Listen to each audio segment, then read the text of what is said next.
बंधु माने आजिर एही कार्यक्रम को आपण मानक स्वागत। आजिर एही कार्यक्रमटी मेष राशि व्यक्ति विशेष मानक पई बहुत गुरुत्वपूर्ण अटे, बहुत ही खास अटे। कारण एही विश्वकर्मा पूजा ठारू आपणक जीवन रे किछि बड़ परिवर्तन हेबाको जाउछि। कारण ग्रह नक्षत्र मानक चलन रे एक बड़ परिवर्तन हेबाको जाउछि, जहा फल रे आपणक जीवन रे चलिथिबा अनेक दुख कष्ट एवं समस्यार अंत हेबाको जाउछि। खूब शीघ्र आपणकर अनेक इच्छा मध्य पूर्ण हेबाको जाउछि। तो बंधु माने एही विश्वकर्मा पूजा ठारू आपणक जीवन रे केउ सब परिवर्तन हेबाको जाउछि से विषय रे जानिबा पई आपण माने भिडियोटी को शेष पर्यंत निश्चय देखंतु एवं भिडियोटी को लाइक करी चैनल को सब्सक्राइब करि दियंतु। कमेंट बॉक्स रे भक्ति एवं श्रद्धार सहित जय श्री जगन्नाथ जय मां लक्ष्मी निश्चय लिखंतु। तो बंधु माने आसंतु आरंभ करिबा आजिरो एही कार्यक्रम को, जहा आपणकर जन्म राशि तथा चंद्र राशि उपरे आधारित अटे। तेबे राशि चक्रर 12 गोटी राशि मध्यरु प्रथम राशि हेउछि मेष राशि एवं मेष राशिर राष्ट्राधिपति हेउछंती मंगल। तो बंधु माने मंगल आपणकर षष्ठ भावरे गोचर करुथिले, किंतु मंगल ए विश्वकर्मा पूजा ठारू आपणकर सप्तम भाव को चलन करिवे। तो बंधु माने मंगल आपणकर षष्ठ भावरे चलन करुथिबा कारणरू आपणकर स्वास्थ्य जनित समस्या देखा देउथिला। कारण षष्ठ भावटी को कुंडली रे भलो बोली माना जाय न थाए। षष्ठ भावटी होई थाए रोग ऋण एवं शत्रुर भाव।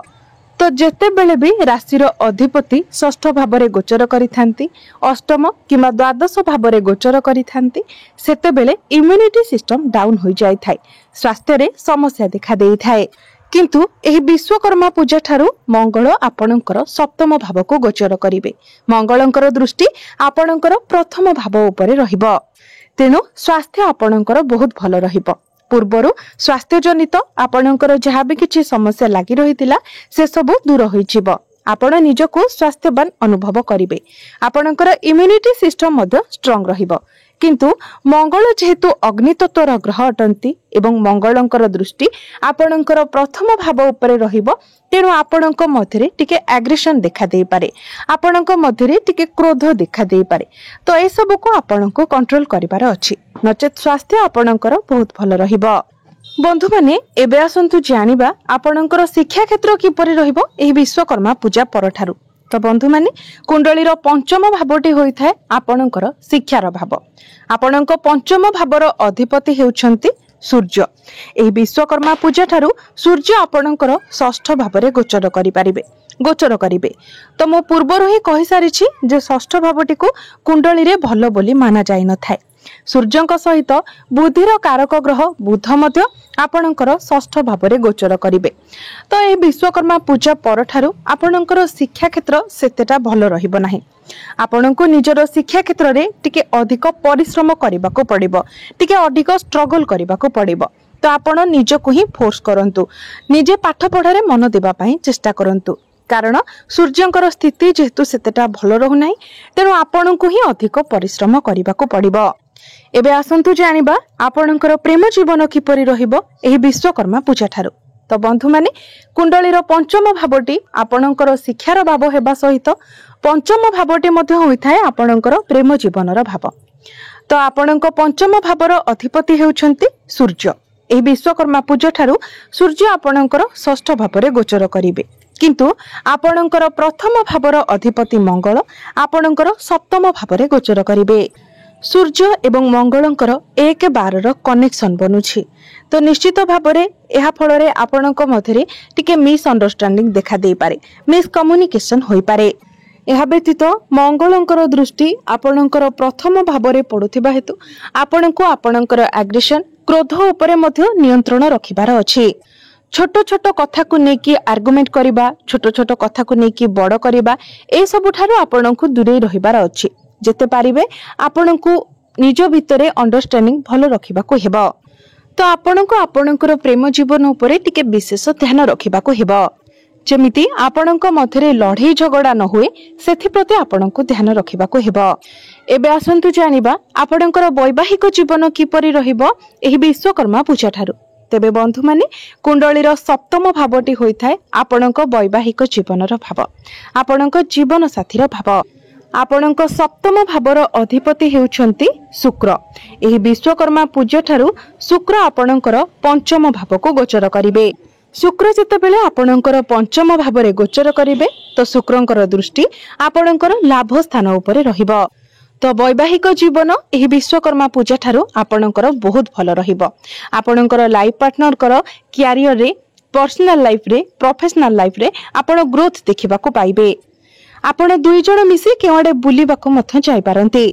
आपण दुई जण निज घर पई किछि किणा किणी मथ करि पारंती। पूर्वरु जदि आपणकर वैवाहिक जीवन रे कोनोसी प्रकारर समस्या थिला, आपणक मध्यरे कोनोसी प्रकारर मतांतर लागि रहितिला, वैचारिक मतभेद थिला, मिसअंडरस्टैंडिंग थिला, तो से सब किछि दूर होई जिवो। आपणक मध्यरे बुझामणा भल रहिबो, ताळमेळ भल रहिबो। आपण दुई जनक मध्यरे भल पाइबा बढ़िबो। आपण परस्पर को बुझी पारिबे। तो वैवाहिक जीवन आपणकर सुखमय रहिबो। किंतु एठारे मध्य आपणको आपणकर क्रोध एवं एग्रेशन उपरे कंट्रोल करबा को पड़िबो, कारण मंगलंकर दृष्टि आपणकर प्रथम भाव उपरे रहुछि। तो सब किछि ठीक चलीथिले मध्य हठात करी आपणक मध्यरे एग्रेशन देखा देई पारे। तो सेथि प्रति आपणको सतर्क रहिबा को हेबो। एबे आसंतु जानिबा एही विश्वकर्मा पूजा ठारू आपणकर भाग्य आपणको केते मात्रा रे साथ देबो। तो बंधु माने कुंडलीर नवम भावटी होइथाय आपणकर भाग्यर भाव। आपणक नवम भावर अधिपति हेउछंती देवगुरु बृहस्पति। गुरु आपणकर कुंडलीर तृतीय भावरे गोचर करूछंती, किंतु गुरुंकर दृष्टि आपणकर नवम भाव उपरे रहुछि। तो बंधु माने गुरु जेहेतु निजर स्वगृह को देखुछंती एवं आपणक राशिर अधिपति मंगल मध्य केंद्र रे गोचर करूछंती, तो निश्चित भावरे भाग्य आपणकर बहुत भल रहिबो। एही विश्वकर्मा पूजा ठारू आपणको संपूर्ण रूप रे आपणक भाग्यर साथ मिलिबो। तेणु एही विश्वकर्मा पूजा परे भाग्य संबंधित आपण जहाँ भी निर्णय नेबे सेथिरे आपणको सफलता मिलिबो।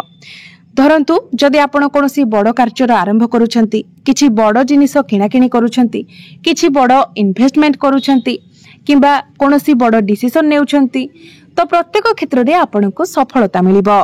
आपण बिना किछि द्विधारे ए सब करि पारिबे। जो व्यक्ति माने शेयर मार्केट, स्टॉक मार्केट रे किछि इन्वेस्टमेंट करिसंती, हठात करी सेमानंको धन प्राप्ति होई पारे।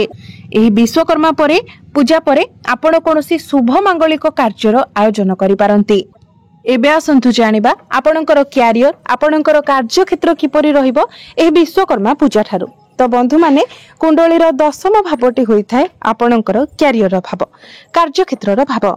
तेबे बंधु माने आपणकर दशम भावर अधिपति हेउछंती शनि एवं शनि आपणको कुंडलीर द्वादश भावरे गोचर करूछंती। द्वादश भावटी होइथाय विदेशर भाव।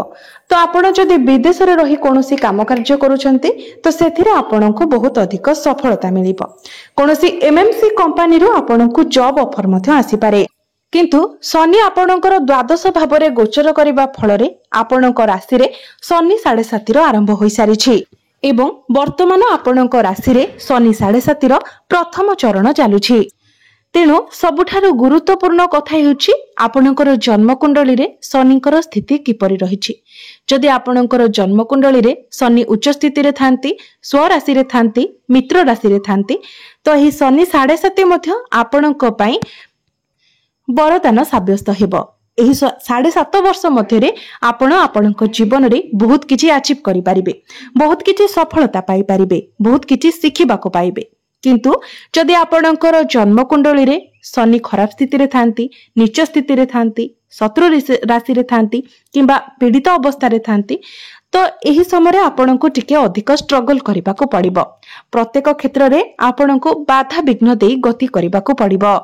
तेबे शनि द्वादश भावरे थिबा कारणरो मनुष्यर बेले बेले कार्य सेतटा आग्रह आसी न थाए, आलस्य बढ़ी थाए, व्यक्ति को लागि थाए जेमिति ता उपरे कार्यभार अधिक बढ़ी जाउछि।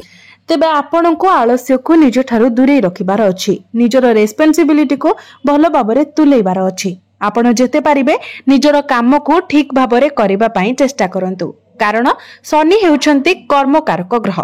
आपण जेते डिसिप्लिन रो सहित निजर काम को करिवे, जेते भलो भाबरे आपणकर काम को करिवे, शनिदेव आपणक उपरे सेते अधिक प्रसन्न हेबे। कारण वर्तमान आपणक पई सही समय अटे। जदि आपण चैलेंज को एक्सेप्ट करूछंती तो निश्चित भाबरे आपण बहुत आगो को जाई परिबे। बिजनेस कथा जदि कहिबा तो बिजनेस आपणकर एही विश्वकर्मा पूजा परठारु बहुत भलो रहिबो। कारण बिजनेस रो कारक ग्रह बुध निजर स्वराशि को प्रवेश करिवे। शुक्र आपणकर पंचम भावरे रहिबे। तो यही विश्वकर्मा पूजा परठारु आपण निजर बिजनेस रे बहुत अधिक ग्रोथ देखिबा को पाइबे, उन्नति देखिबा को पाइबे। एही विश्वकर्मा पूजा परे परे आपण निजर बिजनेस को आगो को बढ़ाई पारंती। आपणकर बिजनेस रे कस्टमर बढ़िबे, आपणकर फाइनेंशियल ग्रोथ हेबो, डेली इनकम बढ़िबो। एबे आसंतु जानिबा किछि उपाय विषय रे। जो उपाय गुड़िक करबा द्वारा जो सब क्षेत्र में आपणकर किछिटा अशुभत्व रहुछि सेही अशुभत्व गुड़िक खंडन होई पारिबो एवं आपण को अधिक मात्रा रे शुभ फल प्राप्ति हेबो। तो सेति पय जेहेतु वर्तमान आपणकर शनि 7.5 चलीछि तो प्रत्येक दिन आपण शनिकर बीज मंत्र 108 थर जप करंतु। प्रत्येक दिन आपण हनुमान चालीसार पाठ करंतु एवं मंगल जेहेतु आपणकर राष्ट्राधिपति अटंती तो प्रत्येक दिन आपण मंगलंकर बीज मंत्र मध्य 108 थर पाठ करंतु एवं प्रत्येक दिन आपण उदित सूर्य को तंबा पात्र रे जलार्घ्य अर्पण करंतु। निश्चित भाबरे आपण को अधिक मात्रा रे शुभ फल प्राप्ति हेबो। तो बंधु माने आपणकर जीवन मंगलमय हेउ, एहा ही ईश्वरक निकट रे मोर प्रार्थना। धन्यवाद।